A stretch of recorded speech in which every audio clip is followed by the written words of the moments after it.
Hello and welcome to tonight's live stream, the Truth Proof channel. We're on every week and it's a week before Christmas, so hope everybody's joyful and happy at this moment in time. I've got to welcome Debbie. She's doing the moderating the chat tonight. Debbie Singleton, welcome to the show, Debbie. And you do a really good job every week, as everybody knows. And we've got a few people in the chat tonight, so I'll just like to give some name calls, if that's okay. So we've got I Film UFOs in the chat tonight. Welcome to the show. Lee Woods, Stephen Giles, Umbraman. Thanks for joining us, Umbraman. And Nickname. Now that's a good name, isn't it? Nickname. I should have picked that one myself. Nickname, welcome to tonight's stream. 69 LDW. Alison Buttle, welcome Alison to tonight's stream, and MKMD Exploration and Paranormal as usual. And who we got now? I'm just going down the list, guys. Let me go down. Diana Farrell, Mikey, Tony Worrell, Stargazer1, and Miss Jilly B. And if I've missed anybody off, then I apologise. But it won't be long before we kick off with the show. So what I'd like you to do this week again is tell us from whereabouts in the world that you're watching this stream from. And it really helps us hone in on the algorithms on YouTube to get where we want to be. So don't forget, please like and share this video if you do like it. And if you've watched any of the previous streams, please share some of those as well. So without further ado, we'll kick off with our usual slideshow. Here we go. We're going to rock and we're going to roll.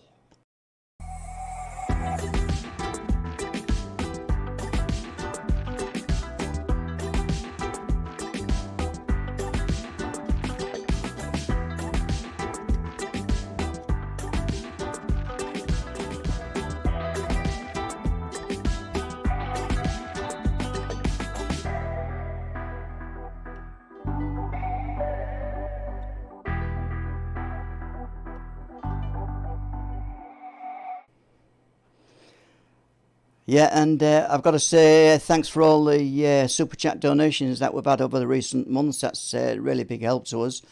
And also, I've got to say that next week we have no guests on next week. So it is we will be going by chat questions. So longer time, folks, because we know this 2 hours, it goes really, really quick. Without further ado, I'm going to bring on Mr. Paul Sinclair and his guest.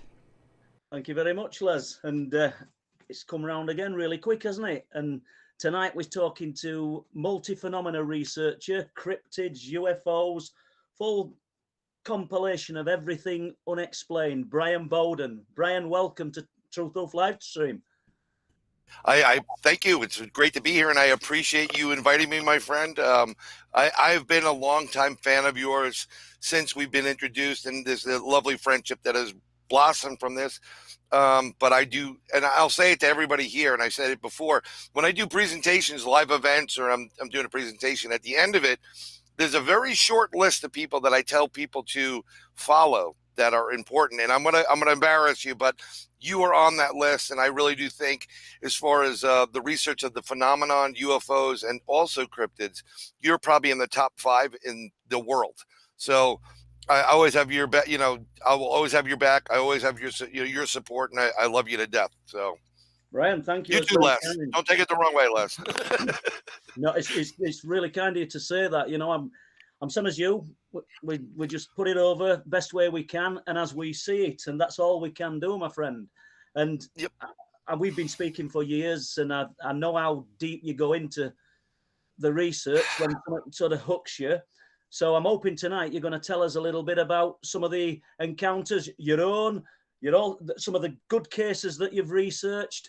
I'm going to let you just go in whatever direction you want to go. Start with the cryptids, the UFOs. It's up to you, Bryan.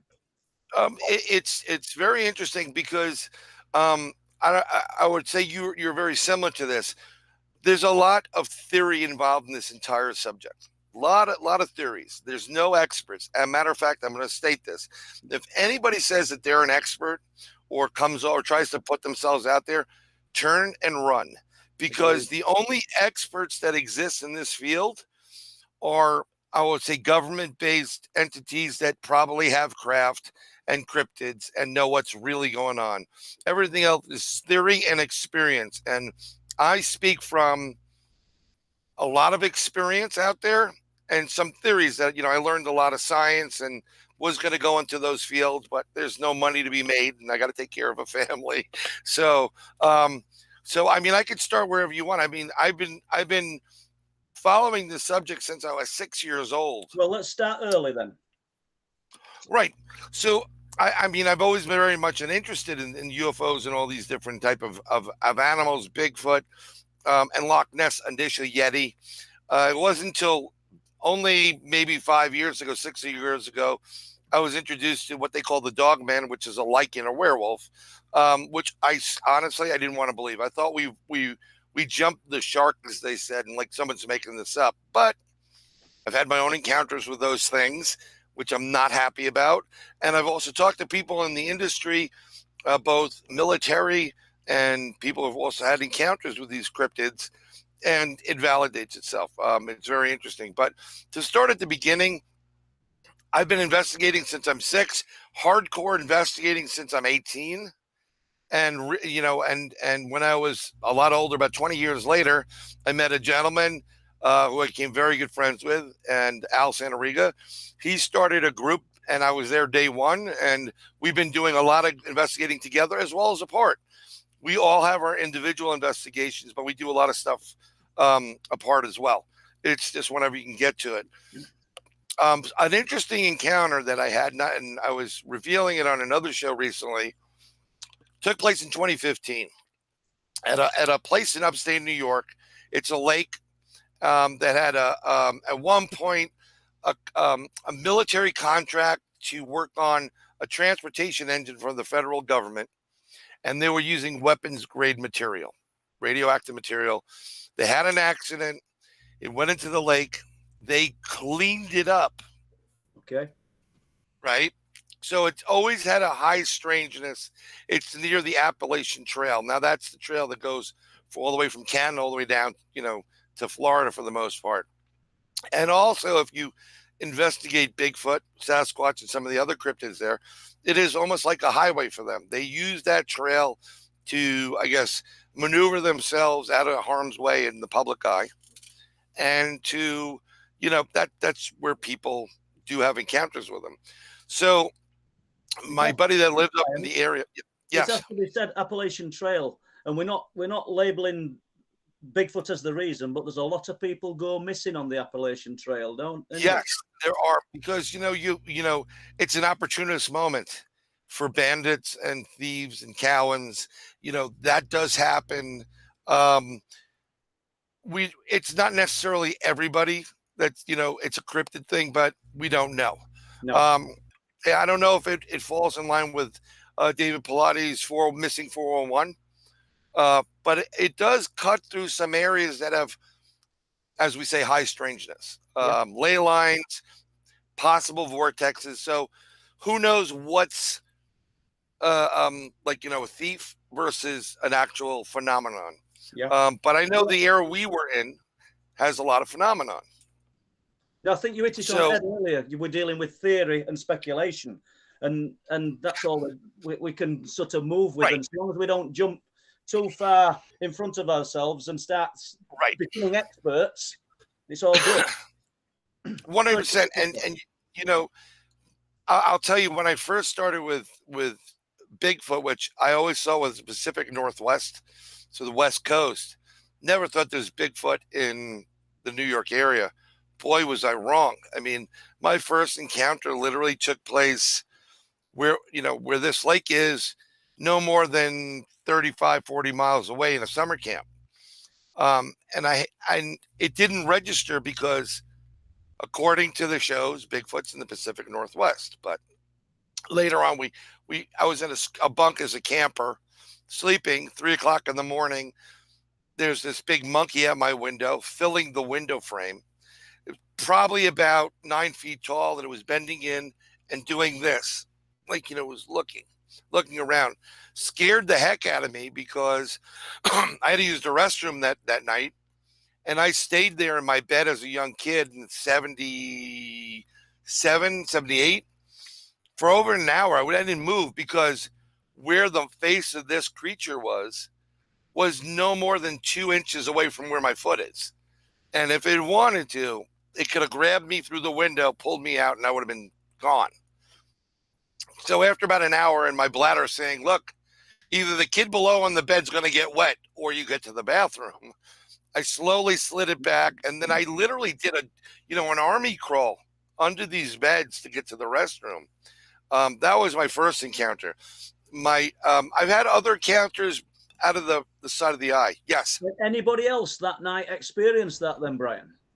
No, it was like 3 o'clock in the morning. Everybody was sleeping in my bunk.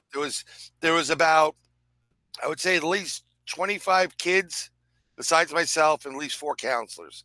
Yeah. But 3 in the morning, the counselors were allowed to go out at night and drink. So they came back in, they shut the lights off, and everybody was in bed. You can hear them snoring. Yeah. It was a very interesting night. Yeah. It was a little bit unnerving, actually, at that point. But when I went back to confirm what I saw, and I looked for Bigfoot sightings in the area, that night, where my summer camp is in the northwestern portion of Connecticut, right next to it is it's a reservoir. So there's a body of water there. It's called Crystal Lake. And yes, if you saw Friday the 13th, they wanted to film it in my camp, hence the name.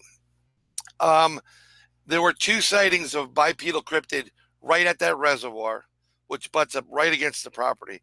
So it all gelled. And I have a researcher friend now that lives there, and he's getting tremendous results with different, Sasquatch in the area, Bigfoot.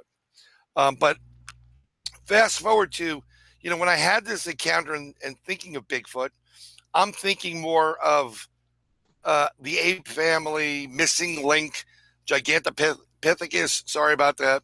And that's where I was in the camp. I've heard stories about telepathic communications and interdimensional, and I'm like, I'm a science guy. This doesn't make sense. I'd like to experience it first. So that's where I was. So we decided to do a day and night investigation in this lake. To get into the lake, we had to park a quarter of a mile away and then walk in about a mile. Is this the recent one? This is the recent one. This is the recent one.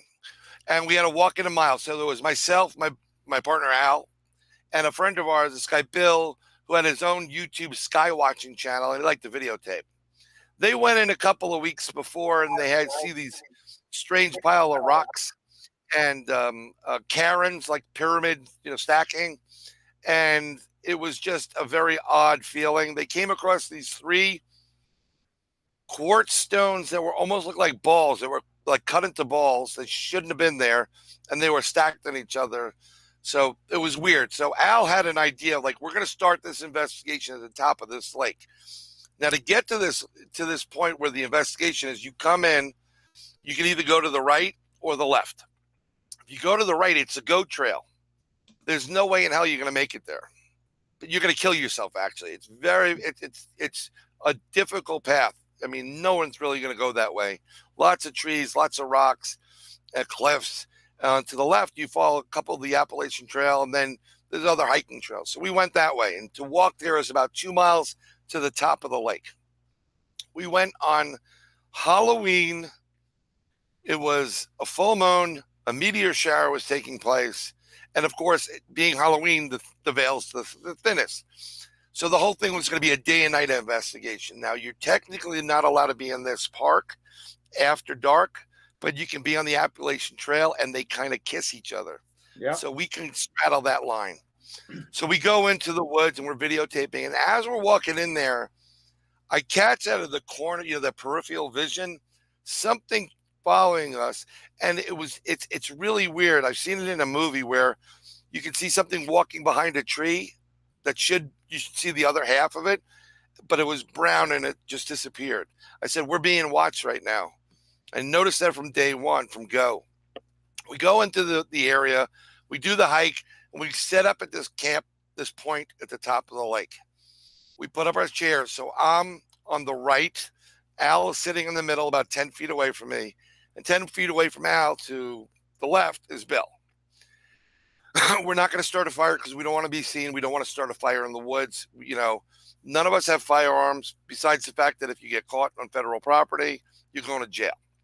We do have, we carry a couple of machetes and survival knives because there are a bear there. They're a big cat. And, you don't know what you're going to come up against. So you just got to be prepared.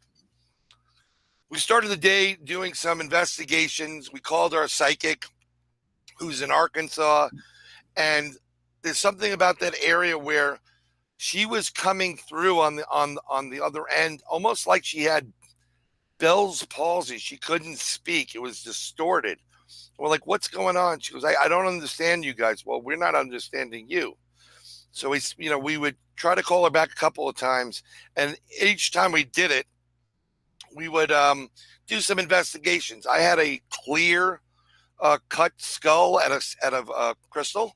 Yep. My buddy had a rose. And we're trying to see, maybe we could send messages or ramp the energy up that way. We do the baseline sweeps, regular ground magnetic type of, area zoning out, the whole entire area. Yep. No heat, nothing strange, nothing's out of the ordinary. And as the sun starts setting, we hear these tree knocks, we hear, rock knocks. And because it's still daylight, it could be, people. You don't know. Yeah. My buddy Al's doing experiments with his parabolic mic. He's pointing at trees and pointing it up, and he's getting like a Morse code type of sound. And I said, and like almost like a static too. And I said, well, given the fact that 30 years ago, 40 years ago, they had a nuclear event, this tree would have been a lot smaller. So you may be getting residuals. Either that or there's a UFO above our head. You don't know, right? That being said, everything, the sun's setting, it's very quiet. And we start ramping up the air by using Tibetan singing bowls. We love them. There's something about, yeah. Let me tell you, if you don't have anything going on, you take out a Tibetan singing bowl or use an app. It's called Bowls, and you just start ramping up that frequency. Just ramps the area up, and we start hearing a little bit more knocks across the way from us, tree knocks and rock knocks, and you start feeling the pressure build, and it's like a pressure when the storm's coming. So if you've ever experienced like summer when it's going to rain, there's a feeling, a pressure, and then there's also a taste. Everything was a little bit odd, and you started feeling more and more intense. So we go through this thing. We try to call our psychic back. Nothing's happening. It's still an intense pressure. It gets pitch black, dark. You can't see a thing. And we're hanging out there. We hear more rock knocks. And then we hear another knock on the other side of the lake, closer to where we are. I'm like, okay, something's going on here. All the while we're there, we're hearing something walking in the leaf litter, and it feels heavy. It doesn't feel like fall powers. It feels like a bipedal person, but a really big one. And, I'm kind of getting a little bit more amped up. Every one of us was getting amped up, a little bit on edge. Excuse me. And we get a rock knock, and then we get another knock here, and we're still there, and we're not moving. And we would talk for a minute, like, what was that? And then we would quiet down. And then after a couple of minutes, more knocks coming from the other side of the lake, opposite where we are, a little bit of a distance. We hear something coming up behind Bill. And we're like, something's moving. My buddy has the parabolic knife. Something's moving, he's pointing. And without missing a beat, we hear something charge behind this guy, Bill. Bill flies out of his seat. He's ready to run. Al grabs him. Hold your ground. Now, I can tell you this. I'm 2 miles away from any form of getting the hell out of there. I run pretty quickly initially, but I'll always get caught. I'm not walking in. I'm not diving into that radioactive waste. I'm standing my ground. So I go to the right of Al, and we form, Bill is nervous, scared. We form a perimeter and we stay there. And we're waiting for this thing to come over this little rock wall that Bill was resting against. We shine a light there, nothing. So we take out, we have a FLIR, we have a full spectrum, we have infrared, we have it all. Spotlight, the whole thing. We get nothing. We not only in that area, but we circle to the right and left. Absolutely nothing. So like, what the heck is going on? And when Bill actually has like a 6 million candle watt lamp, I mean, it lit up the whole forest. Nothing. So we run closer to it. We don't see anything. It settles down a bit, and we're standing. We're staying there. We're holding our ground. And we go back. Al continues to use the headphones a bit. Here's some more foot walking, in the area. Hear a rock knock again, like a tree knock, really loud. It's getting closer. And the next thing you hear is whoop, whoop, and then whoop down at the other end of the lake. It was so loud that it reverberated through your chest. It was like being at a concert and feeling the bass in your body. And of course, I'm up at that point. You got my attention. And at that point, I pulled out my machete a couple of inches. I'm like, I got to get ready. I don't know what the heck this is. It was no more than, honestly, no more than 15 feet from wherever we were. So then, and Bryan, did you try the infrared again? We tried the infrared. We tried the thermal. We tried the FLIR, the thermal, infrared. We full spectrum. We had the UV lights that were pretty. I mean, we had a whole panel that I had built, pretty powerful, like 500 lumies. Pretty nice. We had the $6 million man. I was going to say the 6 million candle watt lamp lighting it up, and not only that, we ran towards it. And it was if you're going to situate yourself with three. So I'm here, Al's in the middle, and then Bill's here. We ran this way towards it because Al's behind this bigger rock. I'm behind a little bit of the area, a little smaller area. So we cut up there and we go because it was right behind us. And we're looking. And the direction it went was the goat trail. There's no way you can move in this thing without you'd knock down trees, you get yourself knocked out, you lose an eye, whatever. Nothing. We didn't hear or see a thing. The science of these things, everything's wrong in it, Bryan. When you think about it, it's giving a physical presence. It's giving out audio. It's giving a voice or a whoops. You can hear it every footfall, but you put a thermal camera out there and there's no heat signature. Zero. So do you think? I mean, once again, you've got me on with it now. This theories. Do you think it's doing this for the actual? Big crescendo of sounds. Do you think it's sound projection that they're doing? What I think was happening was the following. He did the bluff charge. We heard the tree knocks get closer. We heard the tree knocks on the other side of we're talking about over 100 yards from us. Okay. What I determined, and I thought it was because of the three whoops, whoop, whoop, really close. The third whoop was at the other end of the lake. Here's what in an instant, Paul. I kid you not. Whoop, whoop, whoop, like that. That third whoop, the only way you can get from point A, where we were, to point B 2 miles down, and this is where it changed my whole entire perspective, is if you opened up a portal, you stepped in it and you came out where you wanted. So that was when interdimensional really clicked with me, because I experienced it. And everything I learned in physics and science is like, that's all theory, that you'll be able to bend space and time and go from point A to point B in an instant. And then what I thought was taking place was there's a family or another end of the pod, the clan, on the lake saying, knock, knock, can we go? And the whoop, whoop, whoop was, there's three of them, take the long way home. Okay. He or she was letting them know, don't come here. There's three of them. Move the other way.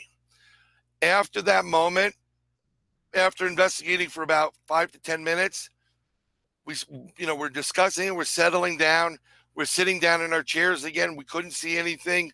Looked across the lake, didn't see anything move.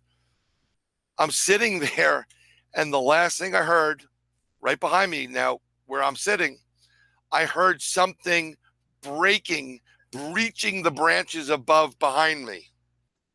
And you just heard it like sailing my way, breaking the branches big time.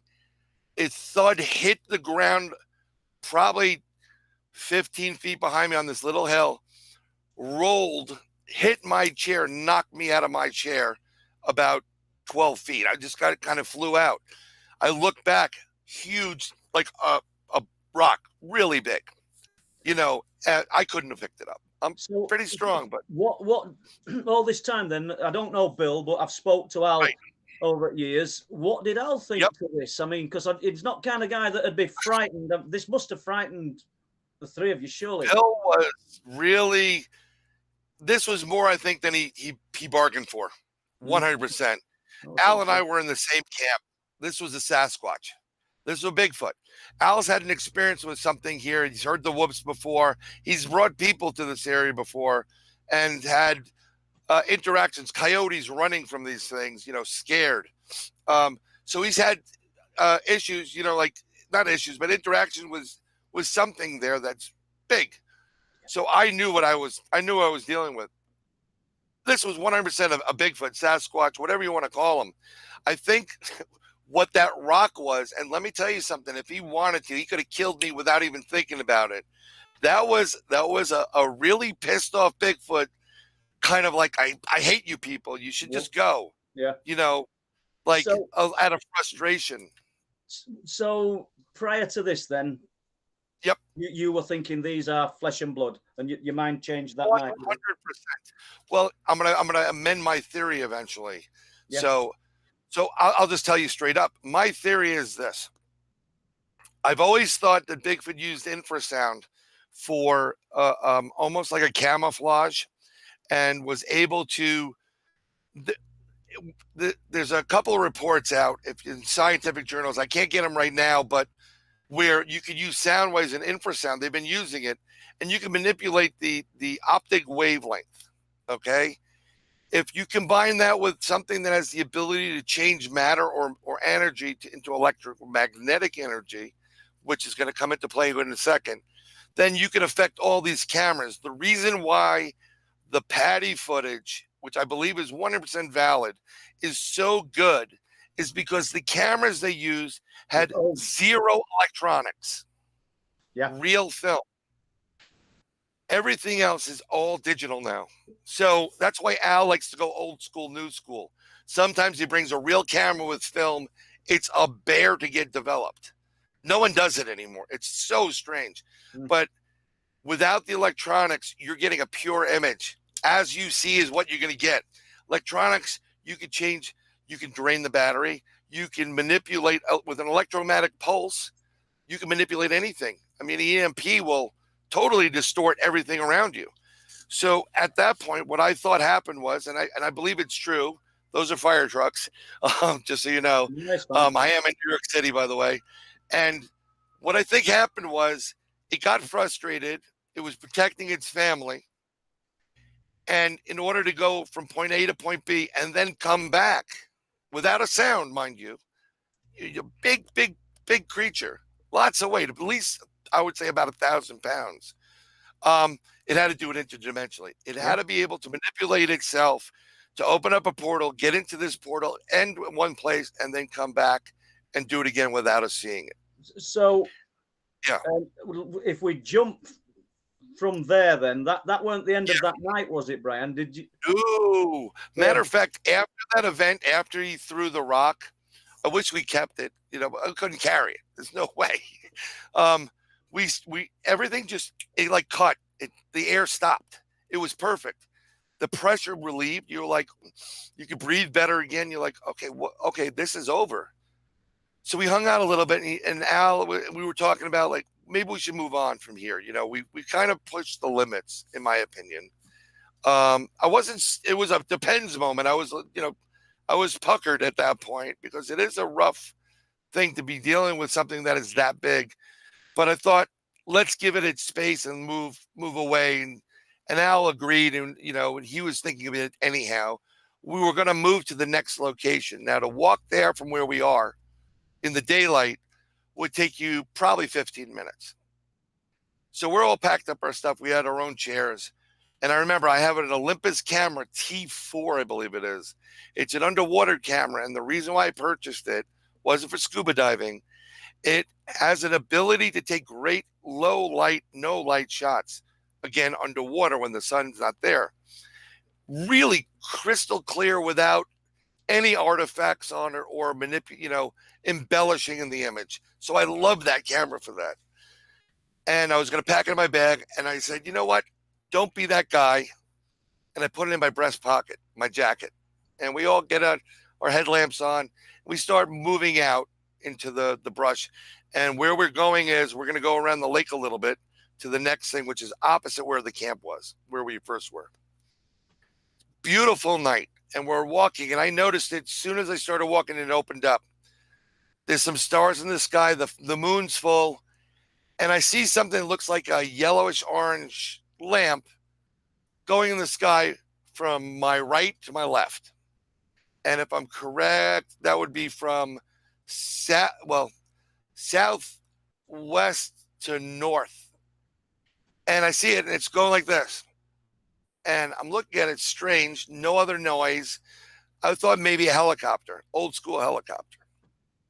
And as we're walking, I go, guys, what is that? And I point to it.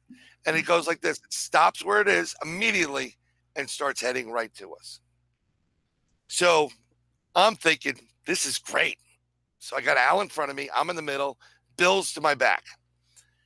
Al's he's upset because he doesn't want anything to happen to us. This is our first investigation together. He's saying to himself, please don't let these guys get abducted. He doesn't want the responsibility. I immediately go into my thing, and I just take the camera and I hit record. And I sent you the video, and it's only a minute and 29 seconds. I thought it was smaller than that. That moment, we're watching this thing hovering about 25 feet above us. It's making an engine humming noise. It's blacker than black. You could kind of blends into it. And Al says, put your headlamp off. So we take our headlamp, shut them off. Al says, time check. You hear it on the video. Bill says 9:15. Okay, we are literally 6 to 7 minutes away from where we have to be. Yeah. And we're watching this, right? Next thing you know, we shut the lamps on. As soon as we shut them off, a beam comes down and it shines this light on us. It's like scanning a little bit. So I'm like, this is great. I'm getting this on video. Finally, good personal experience. And then it kind of just ends. Like, wow, we don't even really discuss it. It goes away. And the next thing you know, come on, guys, let's go. We walk over to the next location, which is opposite where we had the Bigfoot thing. We set up our chairs and we just, Bill starts filming. Al starts doing experiments. He says, there was like a red orb in the water behind us through the trees. He goes, look, you got a green laser and I got a red laser. When I say 3, you hit it with the green, I'll hit it with the red. Let's see what happens. And we do that, and this thing takes off. And it's kind of cool. While this is happening, in the trees, like my eyes are adjusted to the dark, I start seeing little things moving back and forth through the trees. Now, Bill had this video camera there, and we jerry-rigged a little monitor to it so that Al could see as well as Bill what's going on. I said, guys, I'm seeing things moving from tree to tree here. They're small, like gnomes. That's what I'm saying. Just wind back a bit, Brian. Are we talking about lights moving or? It wasn't lights. It was a physical movement. Right. Okay. It was like grayish in the black. And so you're still not talking about this beam of light. I don't mean you 3. You're still not discussing it. No. It's like we moved on. And that was, thinking back on it, we asked ourselves, what the heck were we doing? Why didn't we just discuss what the hell we just saw? We just went to the next location, which is odd, not thinking about it at the time. So I'm seeing these things. Now, our psychic who's in Arkansas said that we're going to get to a point where we're going to have, she called them guardians of the forest, Native Americans Bigfoot, Sasquatch, and other elementals are watching us. They know we're there, and they're going to watch us from around. And literally, I was seeing, I'm going to say gnomes, what looked like gnomes or very small people moving. Really, it was very quick. And when Al was looking at the screen, they caught it. They saw, but there was light at that point. It looked like a light being, like a flash, like, you know. Mm. And after a while, they stopped recording. Bill went off to do some monologuing thing for himself. And Al and I was like, you know, let's call Cindy back. He goes to me, he says, time check. And this is no more than, it took us about 7 minutes after the UFO to get to the camp. We're thinking this is a half an hour's worth of time. It's not. Time check. I look at my watch. It says it's 10 to 12. So from 9:15 you've got to 10 to 12, what seemed like a half an hour wasn't a half an hour. It was probably less than that. And we're missing time. There's no way. We weren't doing this for an hour. How often we do you tried discuss it? How often do you three discuss it? We didn't even, Al and I was like, that is just, what do you mean it's quarter to 12? I'm like, I'm telling you, dude, it's quarter to 12. What the heck happened? What I mean, Brian, is how often do you guys discuss it if you meet up? Has it had such a profound effect on all three of you, or is it still, well, whatever? Bill, on his own, it was perplexing for me. Al checked a little bit more in the past. I wasn't always checking time. At the time, I was more about surroundings, environmental. So now I check the time all the time. I always do a time check. I always check in my watch, you know. There's reasons behind that for missing time purposes. But we kind of blew it off to get back to Cindy. When we talked to her, we were like, she's like, what the heck happened to you guys? I got nervous. We didn't even heard from you. And we told her what, you know, like, well, we were at the camp. We had an interaction. Then we came here. We saw something in the sky, just briefly. We didn't even say it was a craft that came in, and we decided to call you. And she's talking to us, and I said, well, we see things in the trees. She goes, yeah, those are the elementals I tell you about, the guardians. They know you're there. And we're talking to her for a couple of minutes, and the next thing you know, again, quarter to 12 in the evening, in the woods, 2-3 miles in the woods, on Halloween, we hear what sounds like a family having a camping trip and coming our way, like no more than 20 feet. So here's 3 guys, machetes, in the woods by themselves with the lights out. So we hang up on our psychic Cindy, and Al and I agree, like, hey, let's turn the lights on. Let's not scare these people, you know. And we turned the lights on. We hung up on her, and we're waiting. 10 minutes, 15 minutes, no one's there.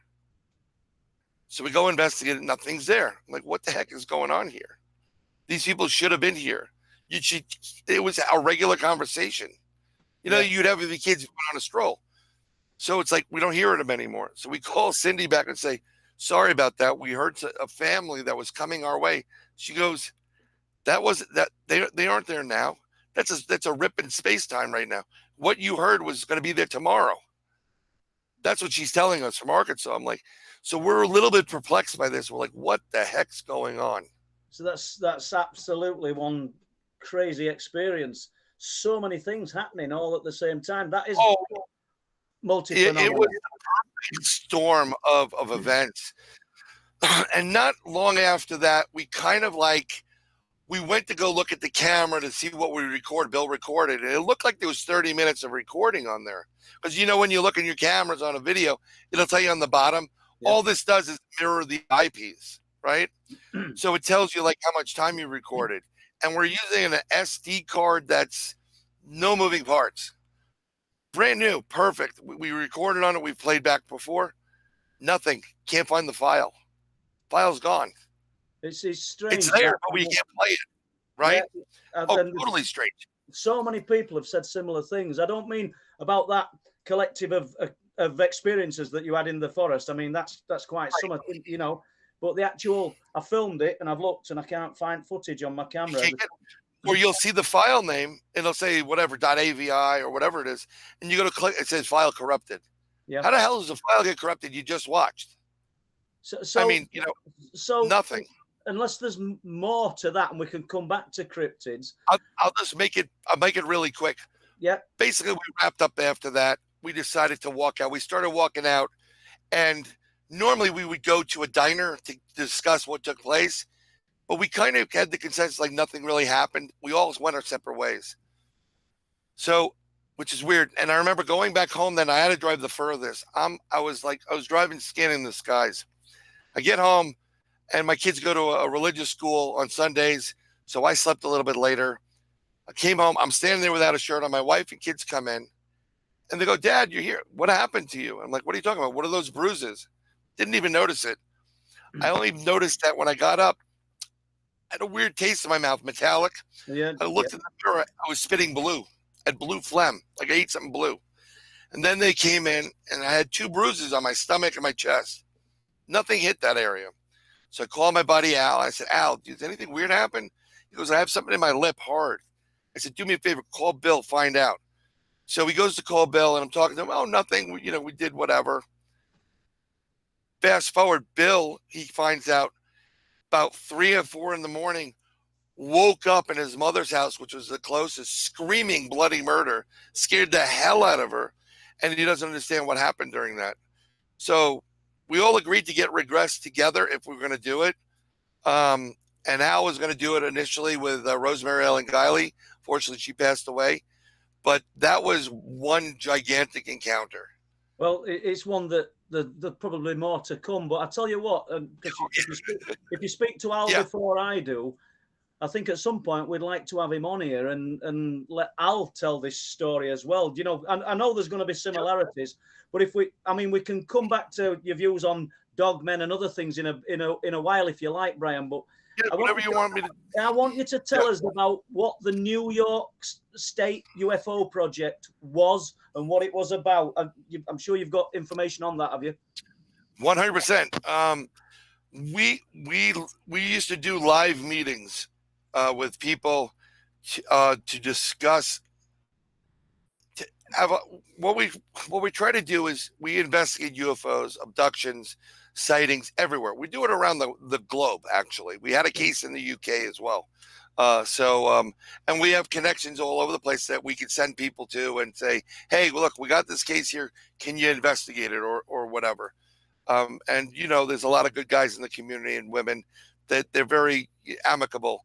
So, but the thing is, there used to be a group we'd go to where they'd meet and everybody would discuss all these things. But there were a couple people that came to this meeting that were scared out of their minds. They really didn't know anything about UFOs. They read a couple of books, and how do we stop abductions? How do you do this? Real fear. So we decided to create a group called the New York State UFO Project, which would create these live meetings in 2 different parts of the state. So these Al, I'm probably going to say what you're already going to tell us, but these people that came frightened to death, they're not even interested in the subject, I take it. No interest at all, but they've had an experience. A lot of people just heard about it or read something about it and wanted to know more. There was also a lot of people that had experiences. They've had sightings, and it's a tough subject to talk to people with. Everybody thinks you should be wearing a tinfoil hat. And the problem with that is they're real. We found out this year, people starting to admit to things. But we wanted to create a place where people could feel comfortable discussing what they've experienced. And we've had a lot of people that had experiences, and we didn't find out until months later. So we would do it close to New York City, and then we did it upstate New York in a place called Red Hook. 2 different locations for people to come to. New York State is very vast. And we would travel for that. And that's what it was designed for. We were also hoping, before COVID, we were hoping to get a little more people there and be able to introduce people like yourself and say, "Would you mind doing a presentation for them and asking questions?" It promotes you. It promotes what you do, your books and whatever, and also gives them information. But we had people would come in. There was one woman that came in, and she was scared out of her mind. Yeah, this is. And I have this. Yeah, she was terrified. Now, it's really interesting. So what I do is I created a poster with about 6 different types of aliens, common alien races on there, from reptilian to the little grays, the big grays, and so on, and the Nordics. And I put up a post just to give an idea of what these are. I also created 8-foot tall reptilian poster and gray poster, because we not only talk about UFOs, but it does broach on the cryptid end too, mind you. So you wanted to give people the perceived size? Yeah, I wanted to give them take a picture next to an alien, and some of them are upwards of 8 feet tall, if not taller. Some of them. I mean, I've heard stories about a couple of the reptilians, the ones that look like giant reptiles, that are close to 12 foot tall. Now, these are reports from individuals that I know have had experiences, and I don't think it's a delusion or a made up fact. I think it's real. So I just wanted to give a scale. And she came in. I remember her coming into the upstate one. The look on her eyes, it was she looked through the glass, she saw it, and she wouldn't take her eyes off of it. And she says, I don't like that poster. And I said, oh, okay, well, we can take that down for you. Yeah, could you? And we took it down.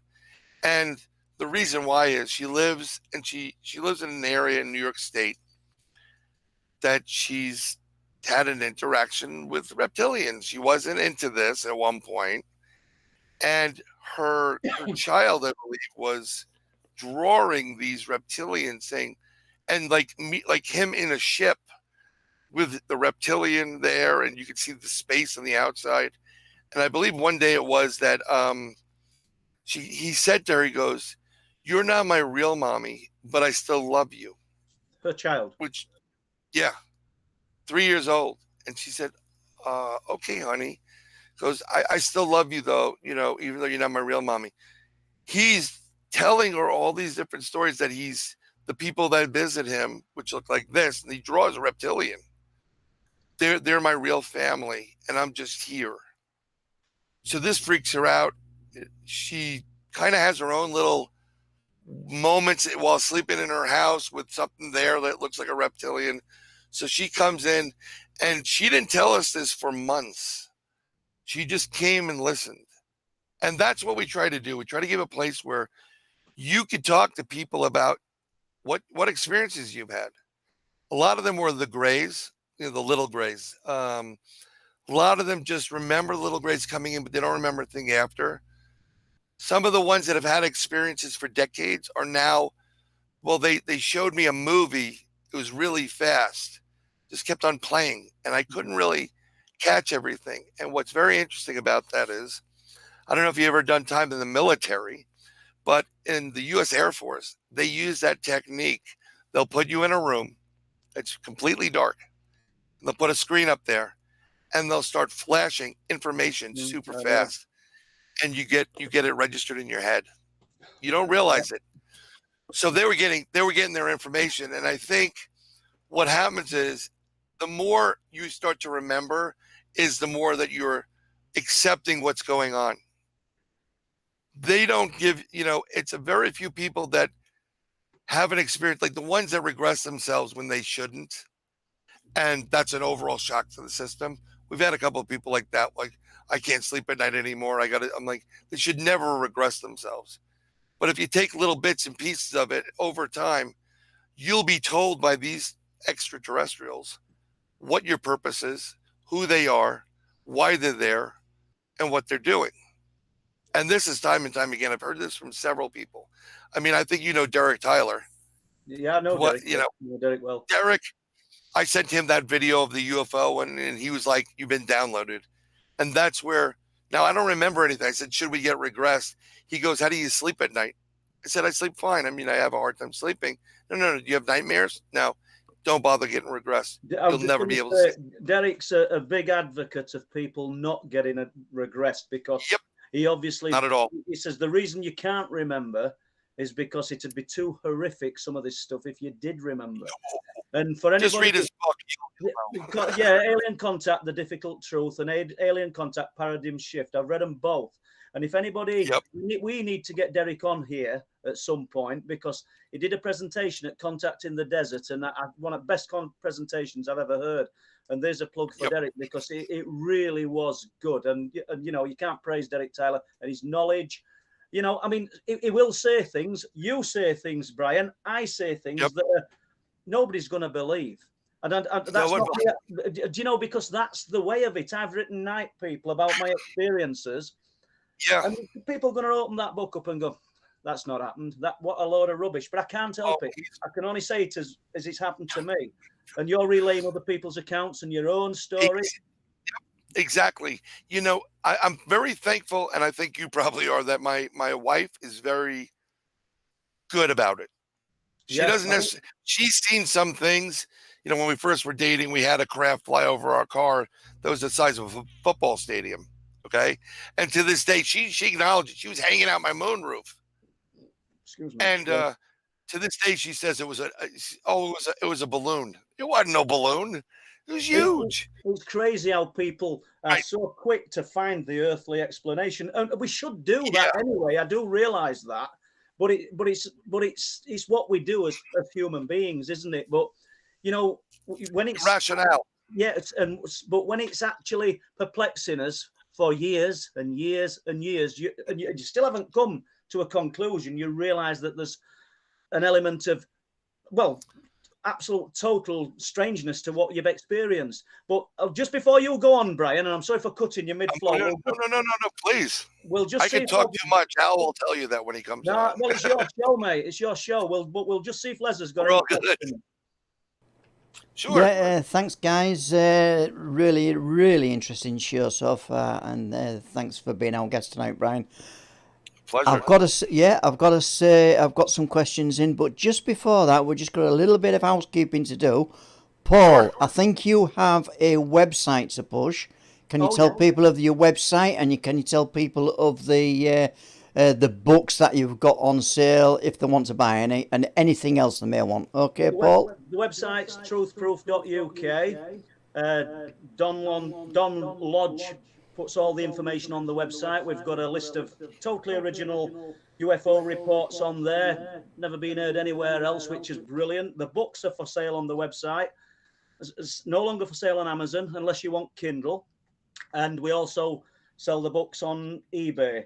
And as I say to anybody, I'm not even bothered if I don't sell a book. Read the reviews. Most of the reviews are still on Amazon. We've just started uploading some to the website. Form your own opinions from there. And if you think that it's worth having a read, do it. If not, just keep listening to the live streams, and I'm good with that. Thank you. Yeah, and Brian likewise. Now, Brian, I have put a few links in the stream notes tonight, so people can check up on of where to go to find out more of your investigative stuff. So, but if you want to mention anything now, go ahead. No, you know what? I mean, Bronxville Paranormal Society has a lot of our stuff on there, be it UFO, cryptids, or whatever. We had to make these individual groups up because for some reason, if you go with ghosts, they can't allow you to do cryptids or, so we had to break these little groups up. So and that's why we also started some of these things, so we can discuss it without getting into this, crazy childish rhetoric that goes on. But I'm working right now to rebuild my own website, which will have a lot of stuff. I'll post some stuff that's paranormal, but I also post stuff with regards to earthquakes, coronal mass ejections, things that you should be paying attention to in this day and age that will affect your lives down the line. And believe it or not, it is very related to this subject. You'll understand when you start connecting the dots, and I try to explain it easier that way. But that'll be on BryanBowden.com once I finish, get the moment to really throw it up there. Thank you, Brian. That would be brilliant. There's just one more thing I didn't cover, Les. Debbie, our moderator, Deb Singleton, she's been doing a database on the truthproof.uk website. She's been that's awesome. Oh, she's been working really hard, a lot harder than me, let's put it that way. And she's just been documenting all the reports in the Truthproof books and making a brilliant job of it, obviously with the help of Don Lodge, and they've done great, an absolutely brilliant job, and it's showing patterns. That's what we're after looking for, revealing patterns in the multi-phenomena, which is what you touched on earlier, which we need to get to. The ghost people won't touch the UFO people, the The Well, that's it. do you know? So it needs to be a multi-phenomena movement. This, but Yeah. Les, fire away. Yeah, and I've just got a little plug for Deborah, because Deborah's got an ebook out, and I'm just going to put the ebook, I think it is for sale on Amazon. Yeah, great book. Yeah, a link on there, pictures on there, and then the title's on there on the screen now. So if anybody wants to take a look at that, then that's where you can find it. Okay, moving on then, guys. I have got 3 or 4 questions, if you don't mind, and and more questions, please, in caps for Bryan, if you've got any. Yep. Hit him with the questions. Yeah, I'm trying to follow along, everybody. So, I will answer any questions whatsoever. So don't worry about it. Okay, now I've been told there is a little bit of echo on tonight's show, but I think that's at my end. Sorry about that, guys. So I'll say that. Apologise for now. And Umbraman is asking quite a broad question. Probably should have been asked at the end of the show, but I'll ask it now anyway.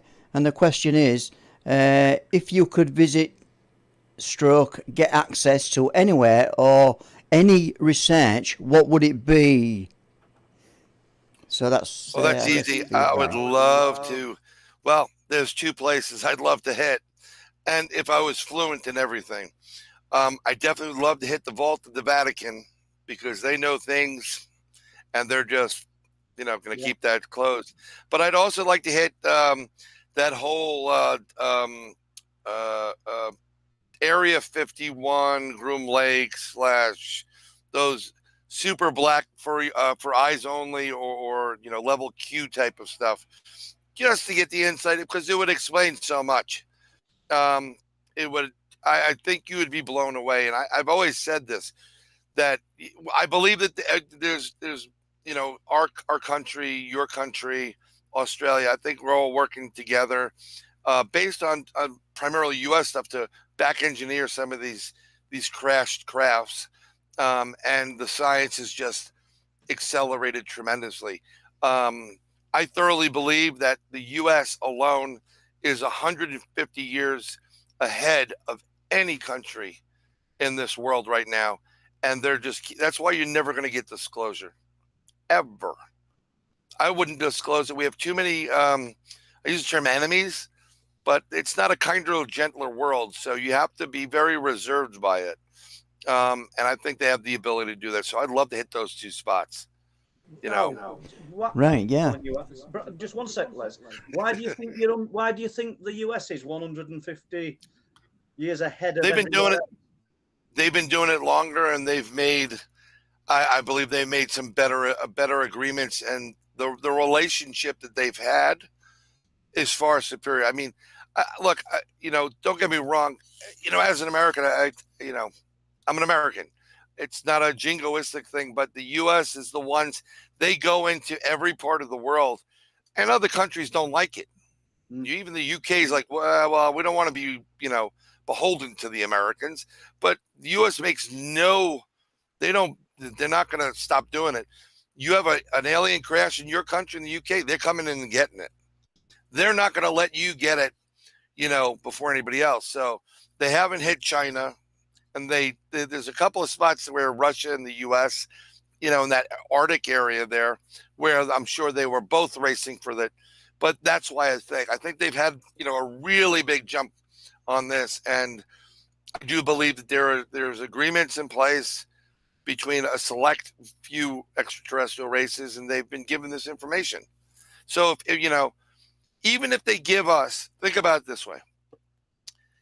At the time, if they gave us a craft that traveled light speed, okay, but it's the equivalent of a Yugo car, and they have Lamborghinis, it's still ahead of everybody else. Yeah. Right. So, and then over time, if there's talk about almost like an exchange, like what took place in Close Encounters of the Third Kind, when they exchanged humans and extraterrestrials. That is supposedly have taken place, with grain of salt. And if that's the case, then they're working together to, create these objects. So that's why I feel it is. Also, if you read Derek Tyler's books too, and you talk to a couple other people, he'll even tell you we're about 150 years ahead of everybody. It may be a little bit less now, because I think the Russians have got involved, made their own agreements. The Chinese may have made their own agreements. And the first ones that started this stuff just before the U.S. was the Germans, Nazi Germany, Third Reich. Even von Braun, he was interviewed when he was at NASA down in Florida, and the reporter goes, "You guys were literally hours away from winning this war. Your technology was far superior. They created a UFO." And he said, "Where did you get this technology from? How did you figure this out?"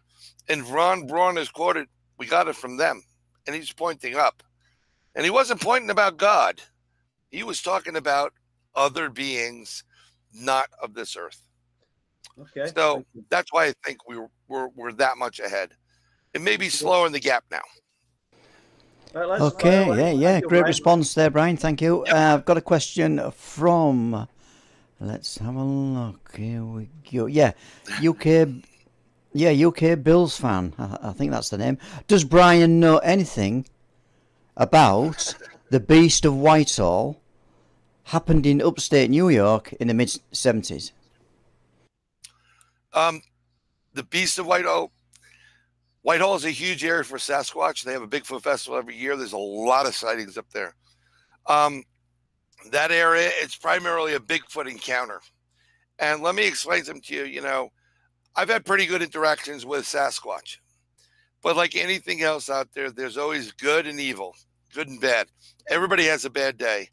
And with these cryptids, when you get something that's on the teenage years or the going through a rut that has to mate, that's looking for that, you're going to have rough encounters as well as peaceful encounters.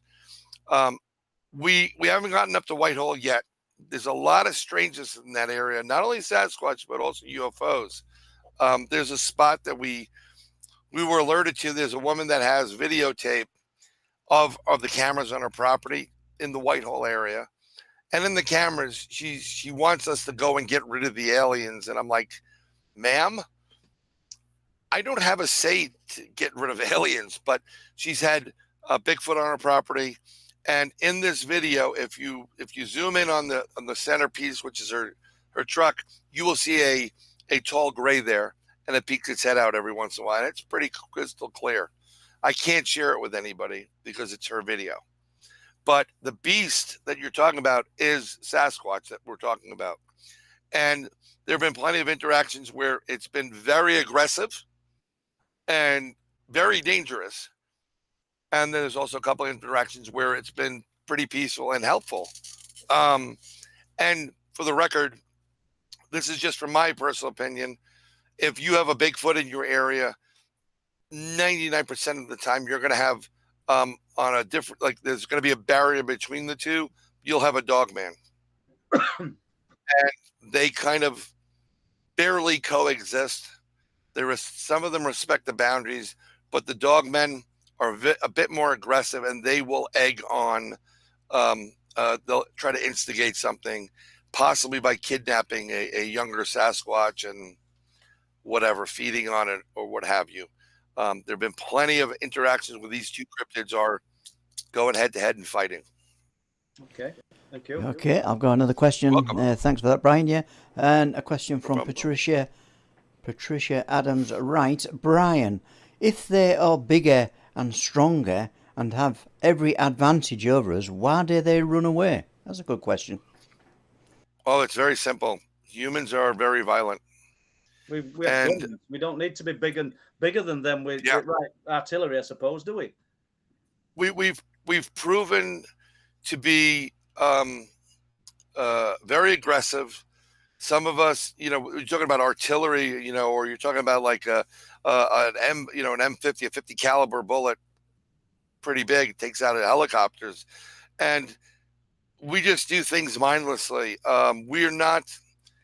People talk about this, but we're not evolving properly. Now we are. We're kind of like people are getting a little bit more retrospect in their lives, saying we've got to think more positive, and have not be so aggressive with everything. You don't lose your ability to defend yourself, but what you want to do is you want to elevate your consciousness and your intention.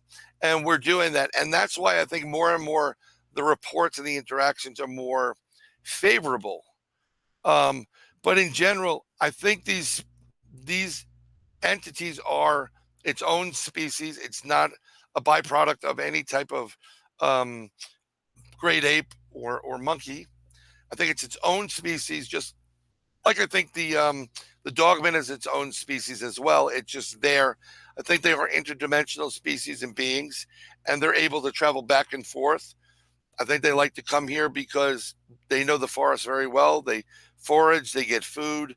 It's a totally different type of dynamic. It's kind of like living up in Canada and liking to go to Florida for vacation. You know, it's fun in the sun, and they just keep away from us.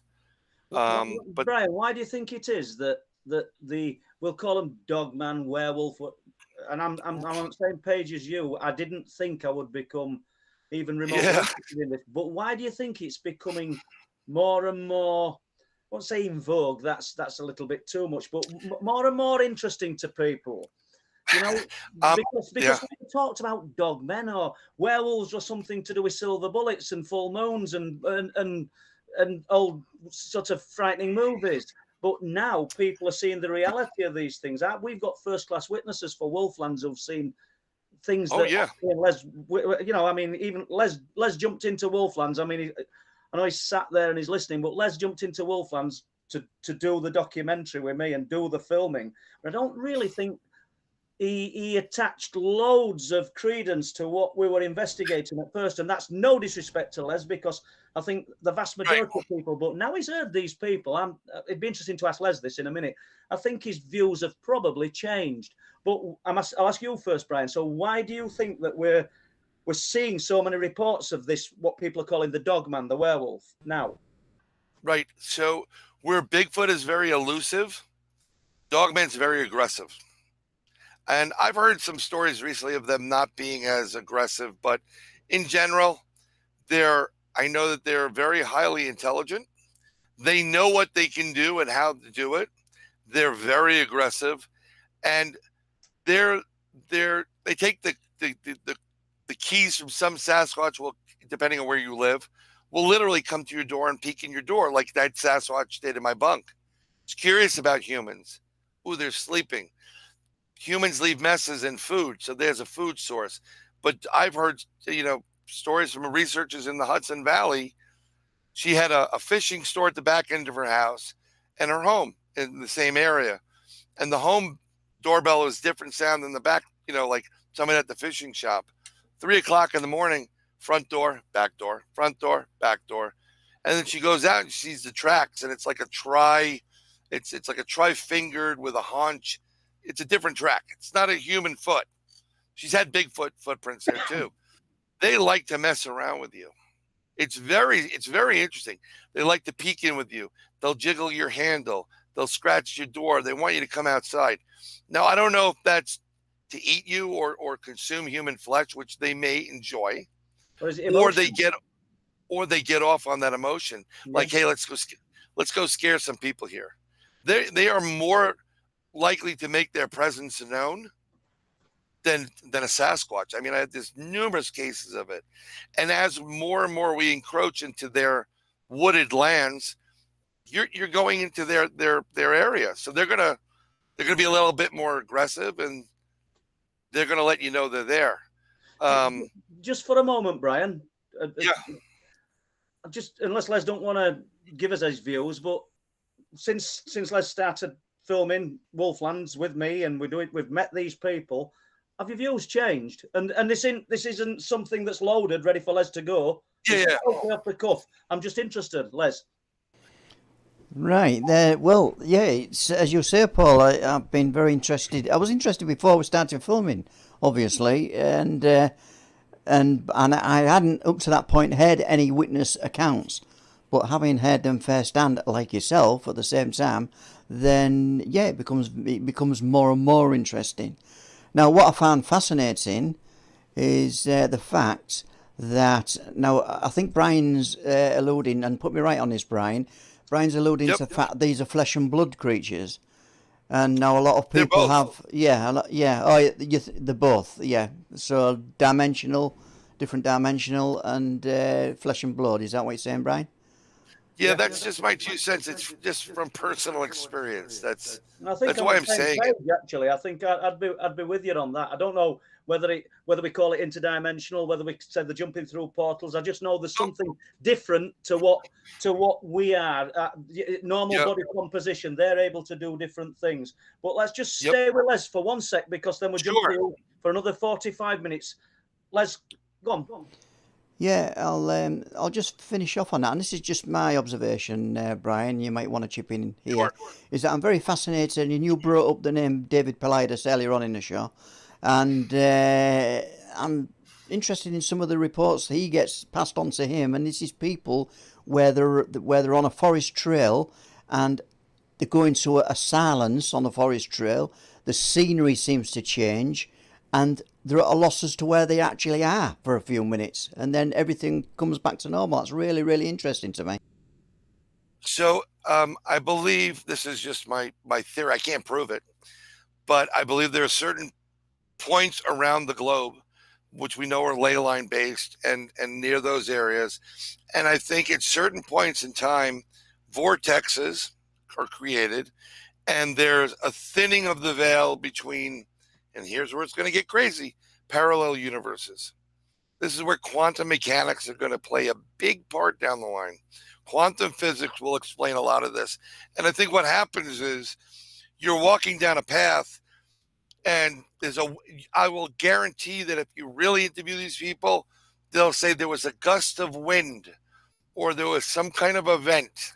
There was snow that just magically happened. And then all of a sudden it felt really weird, and then it stopped. And I think what's happening is there's an energy vortex. That portal is opening up for whatever reason. They're slipping in and out of that. As David Paulides, may have mentioned, and he may have alluded to it, they could be walking in a line up a mountain, and a person can go missing right in front of your face. And I think that a portal or a doorway is opened up, something that has the taste of human flesh, grabs it, pulls it in, and then it's gone. So we live here in this universe, but there's something called a multiverse. Don't confuse it with what Zuckerberg's trying to put out, the junk. There's supposed to be parallel universes, and I believe that they do exist. And it'll be there's a lot of debate in science about this, cosmology and physics. And I believe what happens in one is also corresponding in the other simultaneously. But there's little differences and nuances, and that's where you get it.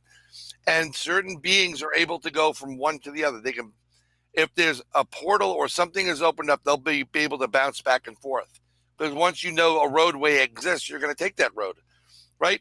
So why are you going to go, if I'm going to go from, I don't know, London to I don't know, Yorkshire, and I could take, what is it, M1? Am I close?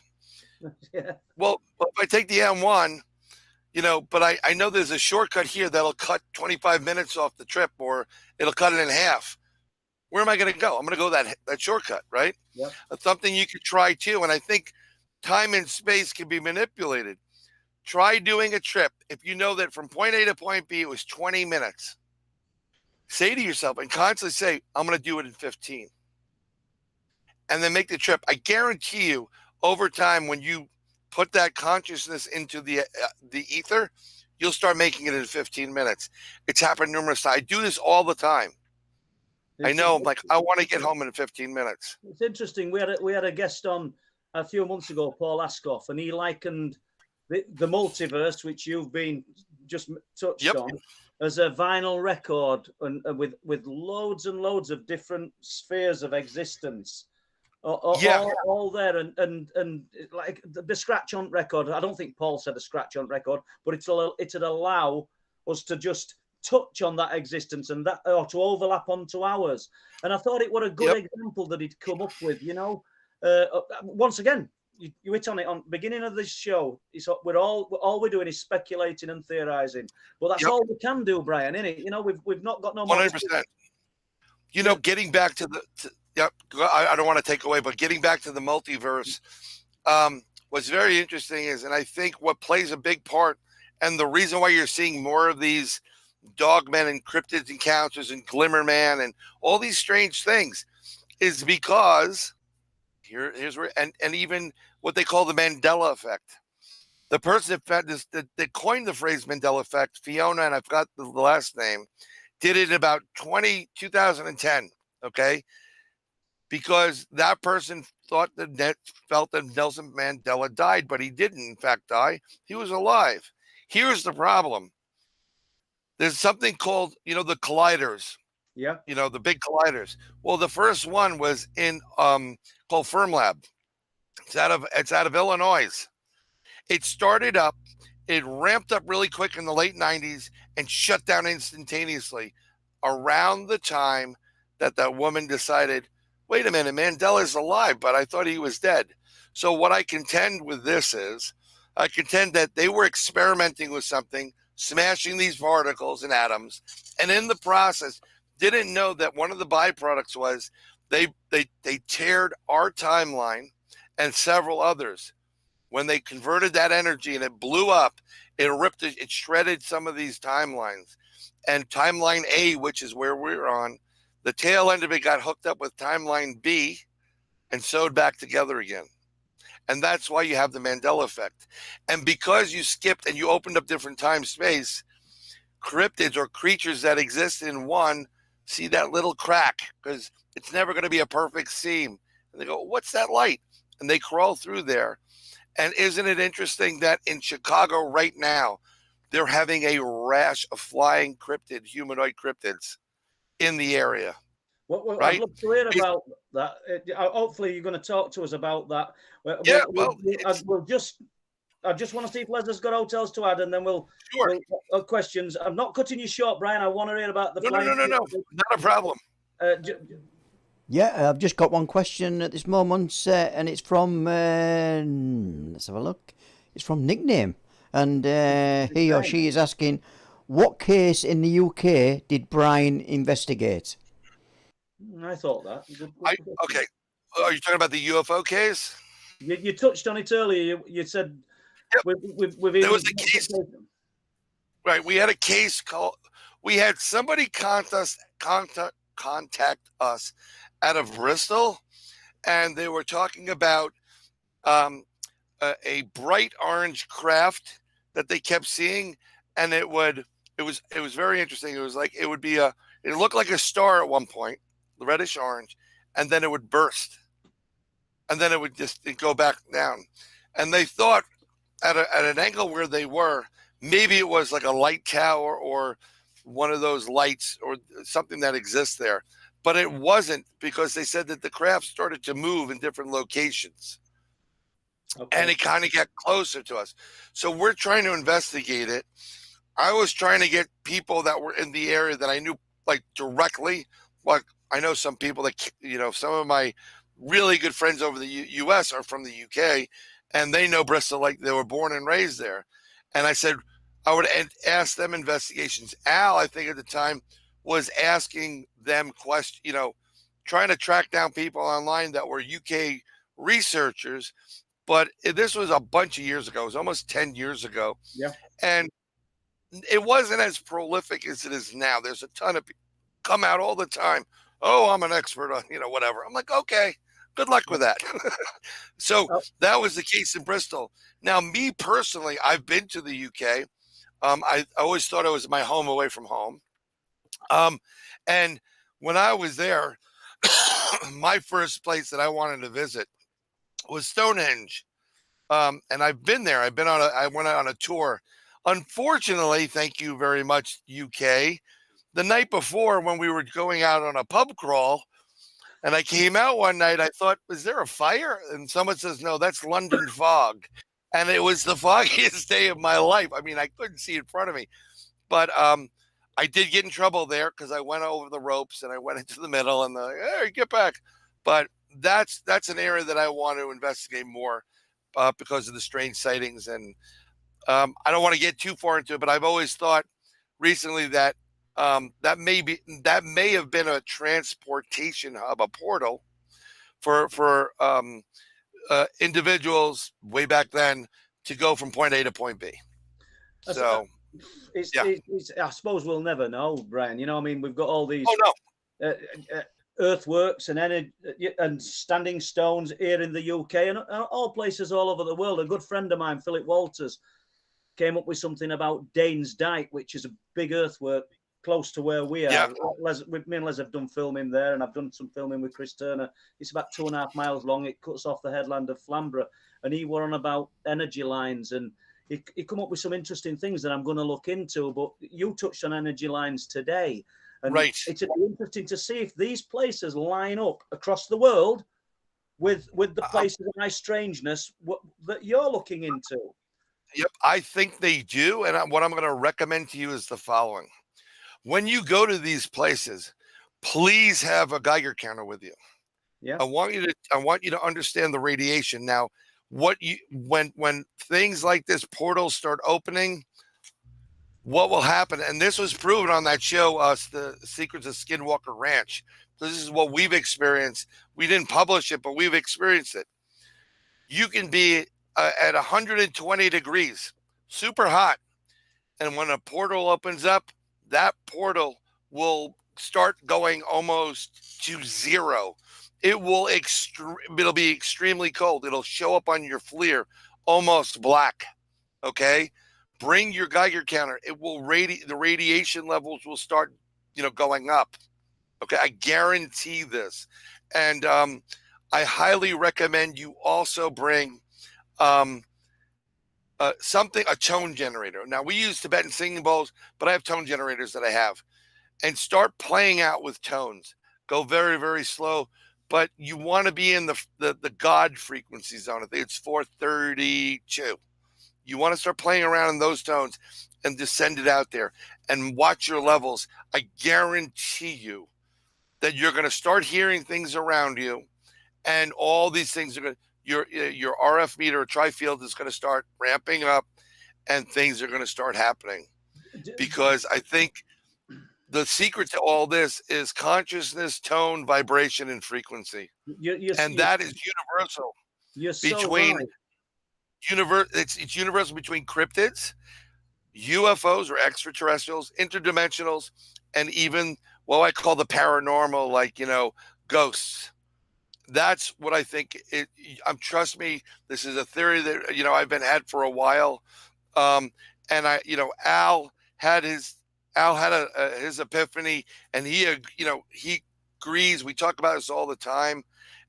It's the Rosetta Stone for this subject. And the theory that you've had, I don't mean, I'm not downplaying the theory that you've had, but it isn't new, because you talked about the singing bowls, Brian. Yep. Yeah. Now, if we look at this and we look at shamanistic practice throughout the world, we've got drumming, we've got chanting, all to take us to these other realms, the flutes. Yep. So the people, hundreds, thousands of years before us, they probably had more knowledge. They were more in tune with it than we are. We're probably just coming back to it. But you're so right. I mean, to become the transformation. Now, we're not advocating that these things, these beasts, it's some kind of lycanthropy where we're changing from man to beast. But not at all. The perceived transformation, the shaman transforms to the jaguar, or to the wolf. We've got these perceived trances where they go into. What are they using? Things like what you described, the singing bowl. I've not heard of that. That's why I'm struggling to find the words for it. But we've got the drumming, we've got the chanting, we've got it's all there. Tone generation, going back hundreds of years. And you're right. It's not a new discovery. It's just people aren't aware of this. They're not aware, because here's the problem. And I don't want to get religious on anybody, so please forgive me. But we've lost God in the subject. A lot of us have. Not me. I'm a God-fearing person. But we've lost that higher being. it's like a free-for-all now. And these people were in tune with the higher being. And when these people, these higher beings came back, be it Buddha, Jesus Christ, who else is it? Krishna. You go through all the different, all these different cultures have had these grand masters that have vibrated at a higher frequency, telling you, forget the other stuff. It's meaningless. Raise your vibration. You will unlock the key to everything. It's going to become like a religious experience. When people have an epiphany or religious experience, it's very interesting. This is the same type of feeling you get when you're extremely happy, when good things happen. Have you noticed that all these other little good things start happening? It's all part of it. It's crazy. It all originates Third from eye. here. Keys to the inner universe. That's where it's Right. at. I mean, that's probably the best thing I've said tonight. But yep. Keys to the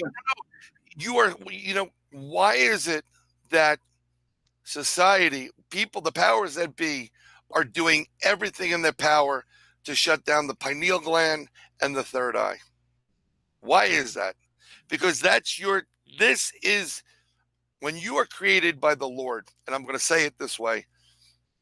God you're created in his image, but he's giving you the abilities to a certain, not that you're God's, but everybody has the ability to have a sixth sense or powers. People choose to do it. Some people, it comes out naturally. It's a natural artistic ability or whatever. They go into it. The more you develop this will raise your vibration. The more you will understand what's going on around you, and you will just that's not important.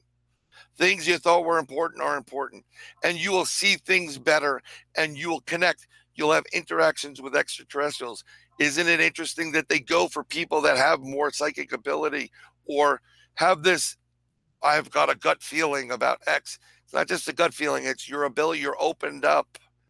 You Paul, you're having these experiences. You're very artistic. Les, I'm sure you're very artistic as well. You're using two hemispheres of your brain.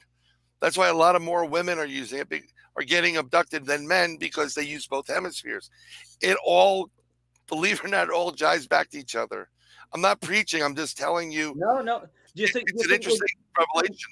I think everybody's experienced a little taste of that throughout their lives. I mean, how many times will there be people in chat that will have done this? And I'm not, like you've just said, I'm not preaching to anybody, but you've gone, right.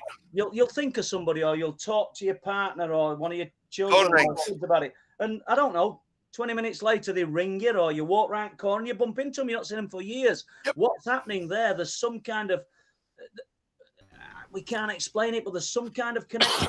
There's some thoughts thrown out there that we're picking up on, and we can't subliminally, and we don't understand how it's being done. But there it is. It's called synchronicity now. That's what they're calling it, synchronicity. There's a group, they think they invented the world, but they put out Hellier. A great little thing to rent on whatever, Netflix or whatever, Amazon. But they came across as, oh look, we discovered this. It's you're not reinventing the wheel. No. If you go back to the old teachings and you read all the old masters, you read the book of Enoch, they'll talk about synchronicity. It's all part of the plan. And they, when you get dumbed down or you get this blocked, you are cattle compared to the ones that are aware of what's going on. And that's another problem we have. This is why we don't have interactions with these Bigfoots and cryptids, because we're always trying to control things. And we want to control people. And we want to make slaves. How many stories throughout history is about slavery? Even the Anunnaki came here creating slaves to get gold or silver, whatever it is. So that's, get in touch with that, and you will have an amazing life thereafter. You don't have to believe in God. Just meditate, paint, open up the other hemisphere.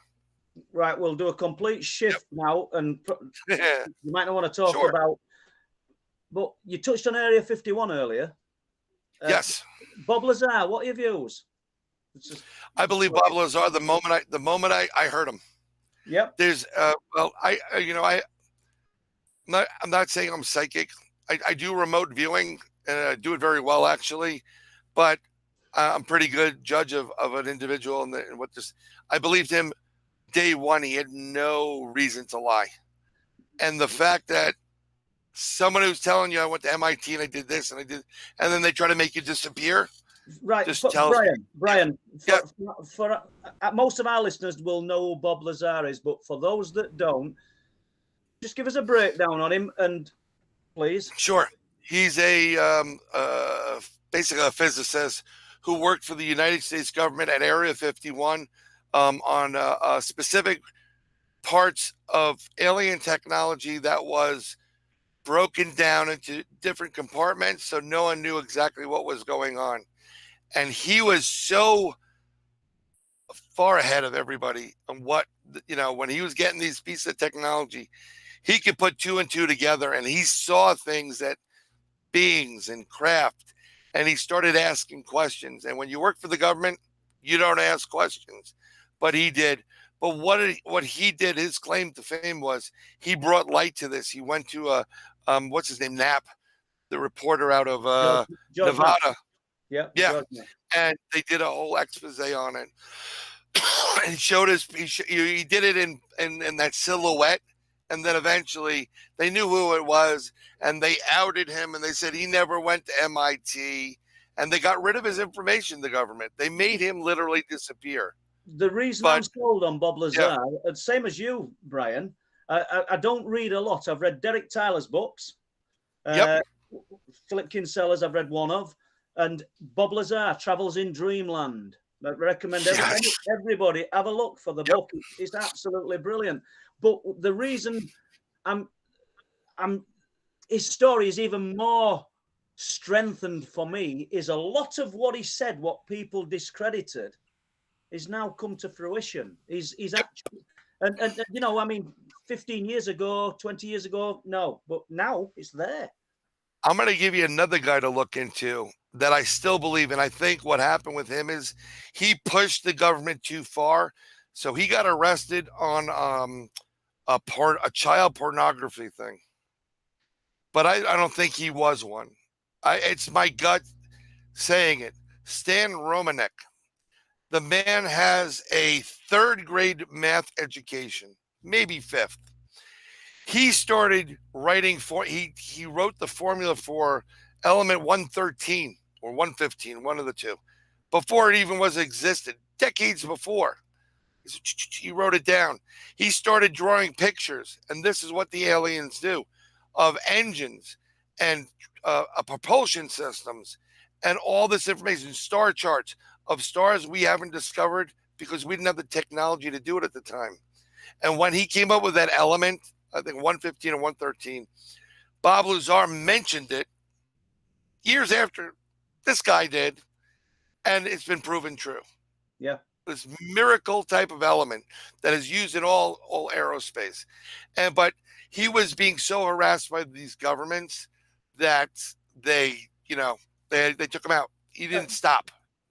Now I'm not disagreeing with you. Yep. It'll sound like I am.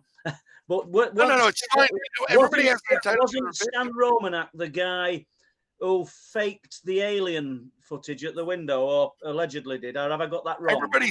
Everybody said it was faked. I've seen some hard end video that he had cameras in his everywhere. The government was he was being visited on a constant basis.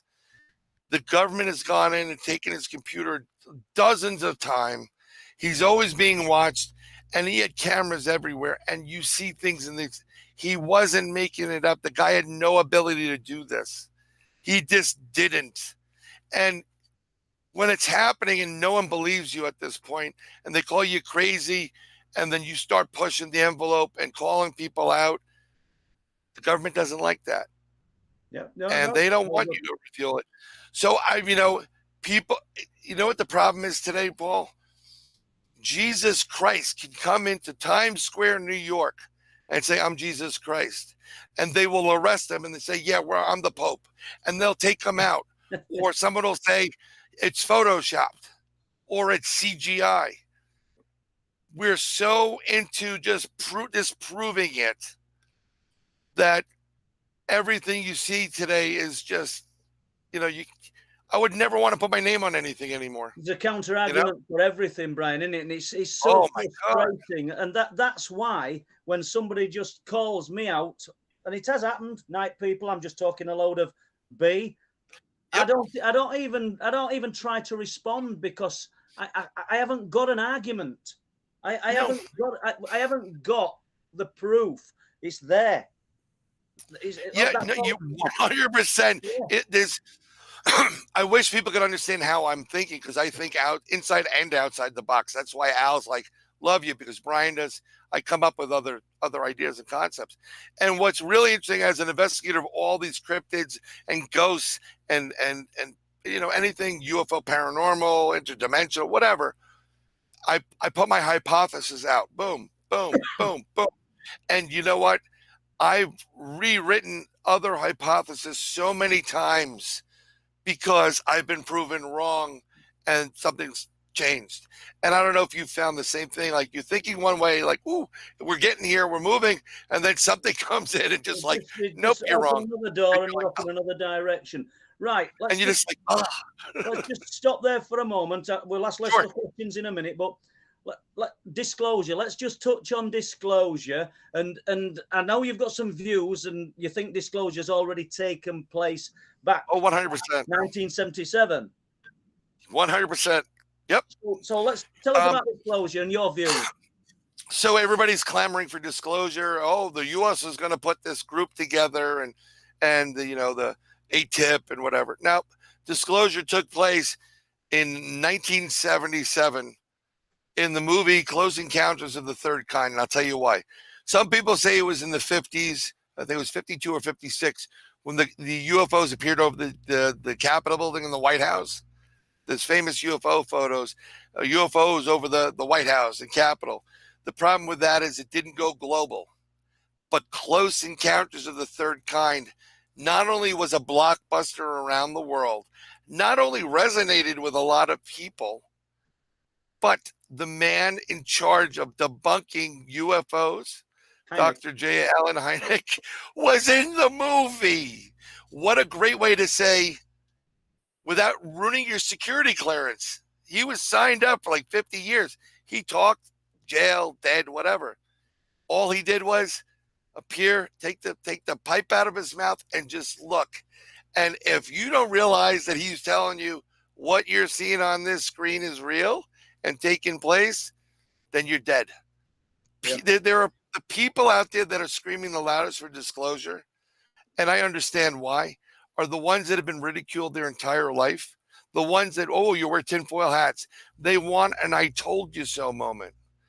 But in relationship to the United States government, going back to what I said prior, and every government, I'm not going to reveal what defenses I have so that you can try to counteract them. We don't live in a friendly world, and you got to be able to defend yourself. So it's never going to happen. Yeah. And these beings have no desire to make themselves known to you. They haven't any time.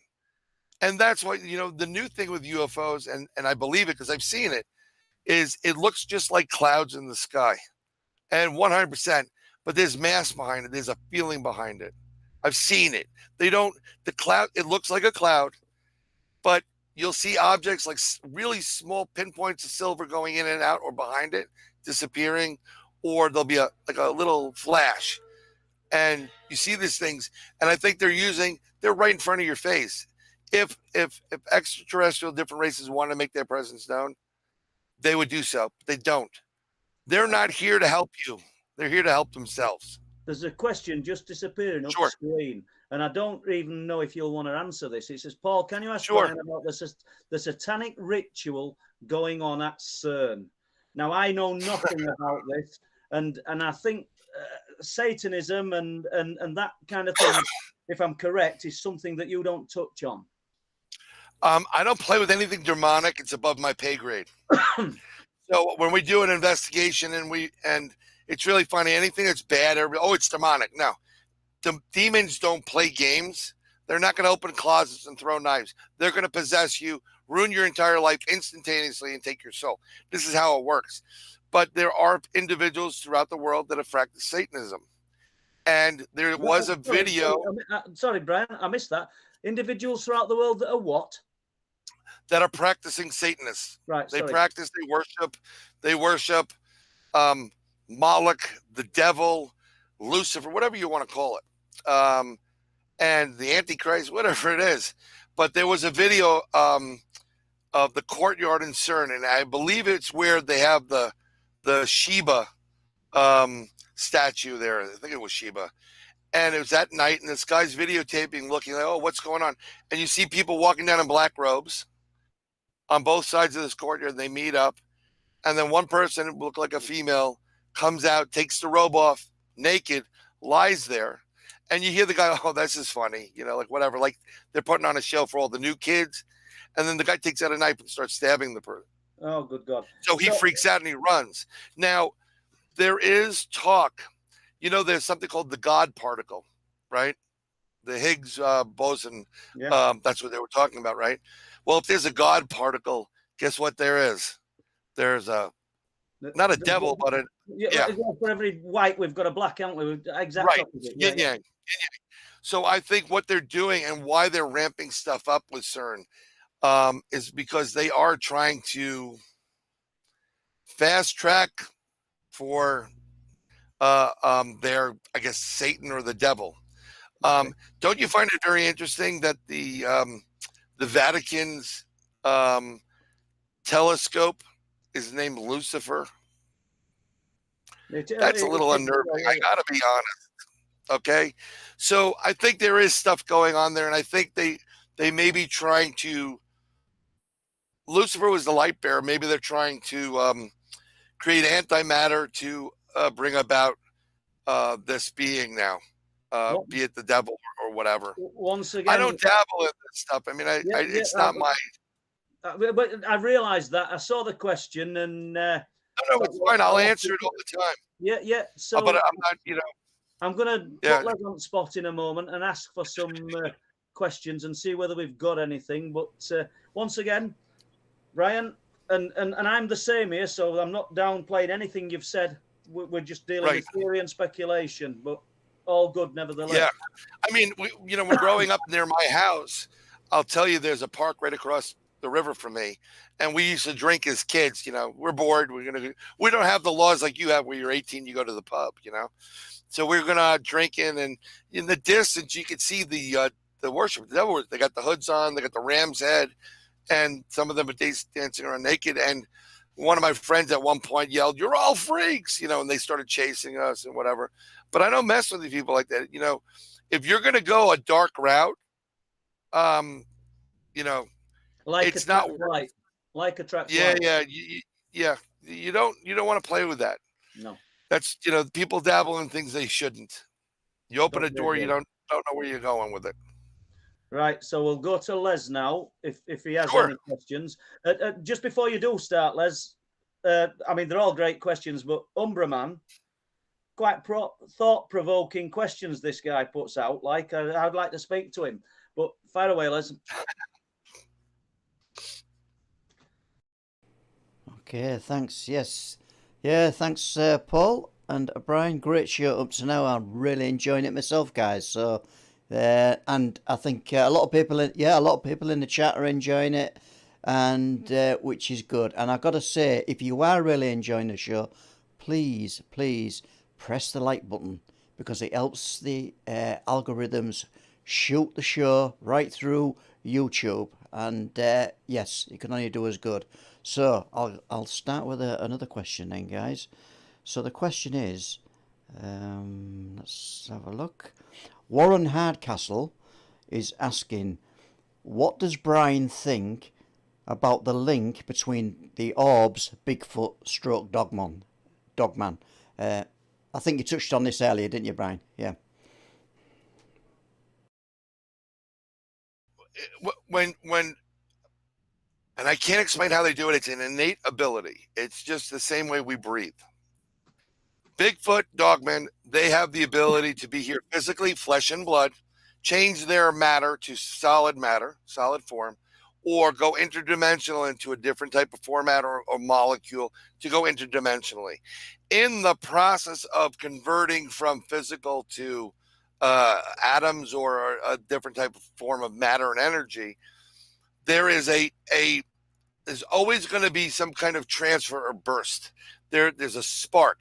And I think of it this way: when you go in and you get petrol for your car, right, and you fill it up, the way the car works is it takes a liquid / gaseous form, puts it in your car. When you step on the pedal, it sends it to the engine where a spark plug ignites that, so it changes from a gas liquid to an explosion to hit your piston up and down.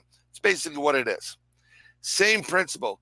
I think that it's not UFOs that you're seeing with these Bigfoots. What you're seeing is a byproduct or their ability to change themselves into what looks like an orb.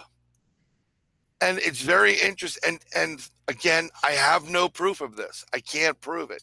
I don't have a Sasquatch. I have a couple of kids, but they're not hairy and they're just, but I've seen other experiments where energy is changed from one source to another and matter, and it seems to be like a little flash all the time when it happens. And there you'll see reports of orbs by where there's a Bigfoot site. You see him on the FLIR, and the next thing you know, the FLIR goes away, the physical goes away, because all they have is little dots or orbs that look like UFOs, little lights.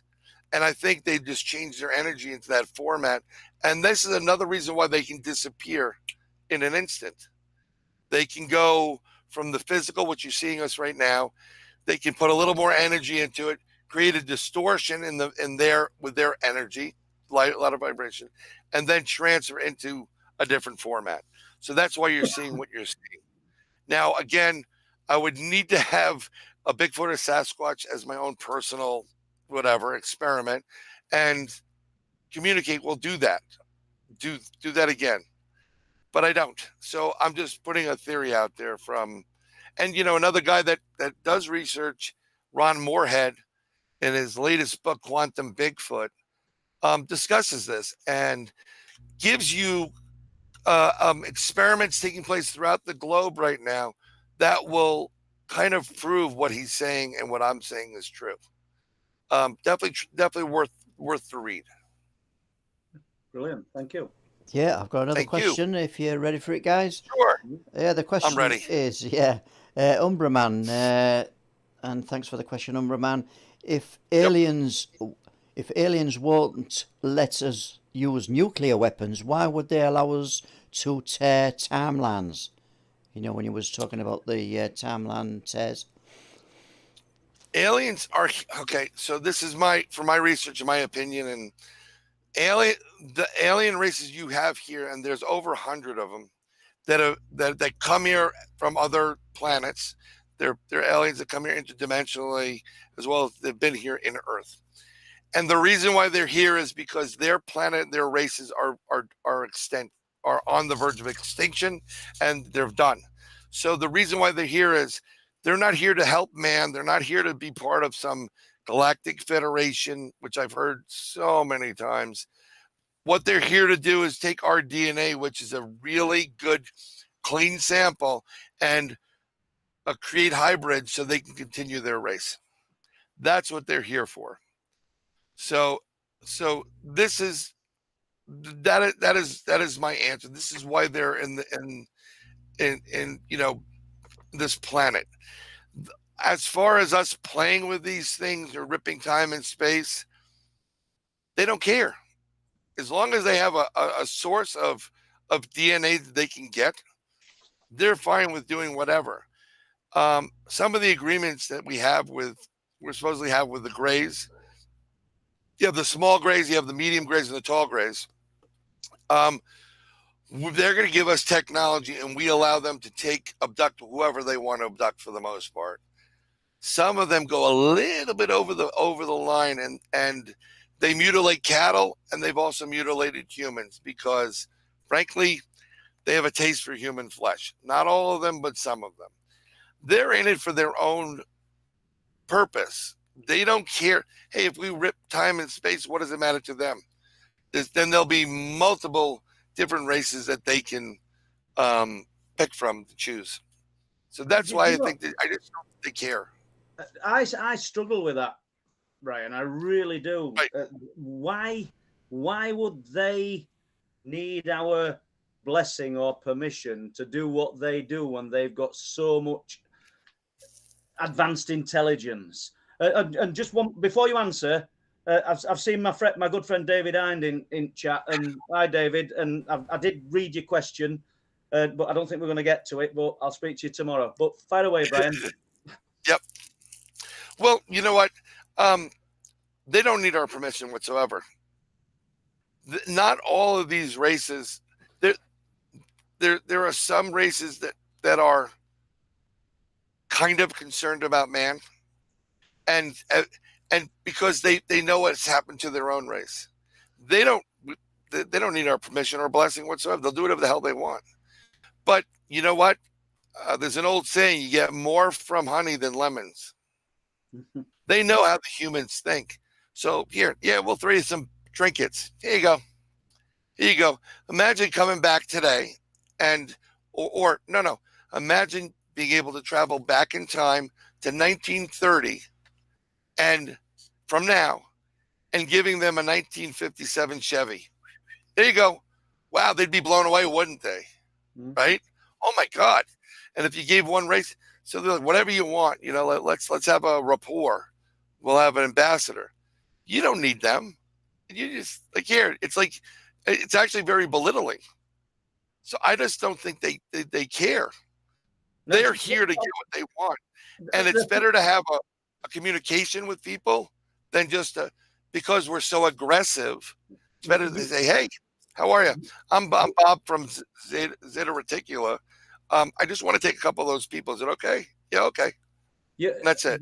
So many people that myself and Les have spoken to have said a similar thing to you, and that's best answer that I've had for it. It's not a conclusion, but that's best answer. Yep. Because I always struggle with thinking, why do these people, these beings, these intelligences need our blessing? But that's a great reply. So I don't jump to Les. Yep. Yeah. Thanks for that answer, and that kind of preempts Joe Weeks' question because I think you've answered it there, Bryan. Is what do you think about the animal? Yeah, what do you think about the animal stroke human mutilations, and who and why are they doing them, Bryan? I think you've just covered that one, haven't you? Really? Yep. It's the greys, the little greys. Yeah. Okay. I'll move on to the next question. The little greys in all instances. I mean, I think the human mutilations are greys gone wild, if you'd like, because we have the ability. All the little greys are cloned beings. That's it. Their intelligence is they've got about an 80 IQ. They drive. They're robots. They're like, you clean this, you do this. They're not very bright, and every once in a while they step over the line. Myself, and people got to reel them in. I personally have, I really, Bryan, have no idea. Myself in 2017, right. 18, and 19, and Les has seen the state of some of these carcasses that we found because we went up to do some drone work one afternoon, and we actually found one. We didn't expect to find it. We were doing some drone filming, but I'd been finding these carcasses, and I don't mean it's not the work of Greys. How am I in a position to say it is? But I don't know what it is that was doing it. But whatever it was land-based, airborne, and marine-based because it were hitting little dolphins, porpoise, deer, livestock. It's select pieces, right? Oh, good God. It was a crazy scenario, but Greys never came into my mind, I must admit. But I don't know what we're doing it. The reason why I said greys is because a lot of these you'll see or hear stories from individuals having an encounter with Nordics that had greys with them. Everybody seems to have greys with them except for the reptilians. The reptilians don't have greys with them. The reptilians do their bidding, and they're not very nice. And to Chris Turner, who I believe showed up, we don't mention the reptilians. So, but go see the movie. And I'm waiting for 2. They're very aggressive and they're not nice. They're super intelligent. And some of this is from listening to people. Some of it's talking to select individuals in this community that do investigation research and have experiences. Am I saying it's the end all be all? No. I'm saying I give you information that I have gotten or received or experienced, and I put it forward. I want you to question it. I want you to question it. This is why we put raw video up. I want you to get involved in the investigation. If you see something I post or our group posts, me and Al, and it's wrong or we messed up, please tell me. I make mistakes. I'm a human being. I want to know it. That is why myself, you, and Al have got on for so many years, and it's all been internet exchanges. But the point is, I can disagree with you, and it's not a big issue, and I think that's what 100%. It should be with everybody, because my opinions are no more valid than yours or anyone in the chat or anybody listening to this afterwards. And you touched on, we'll just give Chris a plug here, Don't Mention the Reptilians, a great film if anybody wants to look it up on the internet. Chris Turner Films, Don't Mention the Reptilians, really good. What's very interesting is when I have a show, I have a podcast, it's on Podbean. It's under Inside the Goblin Universe. So I do one with a co-host, Ron Murphy, which you know who Ron is. You were on our show. Yeah. Thank you very much. And I think I think that night on that show, we actually broke the Bempton story, or something broke that night. It was really out of the blue. But we've had other guests on that are researchers and investigators. And I said, you should try this. And they weren't aware of it. They'd never done it before. I'm like, oh my God. And something I said from my own research clicked with their research, and then offline we find out that I was the missing piece, or they were the missing piece for me. I'm like, oh my God, now it makes sense. This is how it works. These little things take place, and Paul, your research over in the entire UK where you are, it does have a bearing on what's going globally, but what works to you at certain points may not work for me. Agreed. Agreed, yeah. But some things will work.